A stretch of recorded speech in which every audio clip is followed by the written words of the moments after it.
ഈ ബ്രോനോട് ഈ പറഞ്ഞ ആളോട് ആസ് എ ഗേൾ അങ്ക് ചോദ്യമാണ് വരേണ്ടത്. പക്ഷെ അങ്ക് ഒരു സഹതാപാണ് തോന്നുന്നത്. ബിക്കോസ് ഓനെ കൊണ്ട് അത് പറയിക്കണമെങ്കിൽ ഓൻ കൈനായിട്ടുള്ള പണി കിട്ടിയിട്ടുണ്ട്.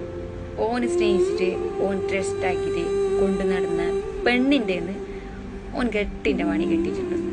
അതാണ് ഓനിങ്ങനെ എല്ലാ ഗേൾസിനും വെറുക്കാനുള്ള കാരണം. പക്ഷെ ഫസ്റ്റ് ഓഫ് ഓൾ ഞാൻ പറയാൻ അതിൻ്റെ ആവശ്യമില്ല. ഒരു പെണ്ണിനെ വെച്ചിട്ട് എല്ലാ ഗേൾസിനും എസ്റ്റിമേറ്റ് ചെയ്യേണ്ട ആവശ്യമില്ല. ബിക്കോസ് എൻ്റെ ഫാമിലിയിലും പെണ്ണുണ്ട്. ഒരു ചതിക്കുമെന്ന് പറയാൻ പറ്റുമോ? നമുക്ക് നമ്മളെ ഉമ്മ നമ്മളെ ചതിക്കുമെന്ന് പറയാൻ പറ്റുമോ? പറ്റില്ല. പിന്നെ നിന്നോട് പറയാനുള്ളത്, പോയ ബൈക്ക് പോയിക്കൊണ്ട് തേഞ്ഞി നിന്നിട്ട് ഒഴിവാകണം. അത് തേഞ്ഞിട്ട് പോയി നിന്നിട്ട് ഒഴിവാകണം. അതിനെ ചിന്തിച്ചിട്ട് നിൽക്കട ഒരേ ആവശ്യം നമുക്കില്ല.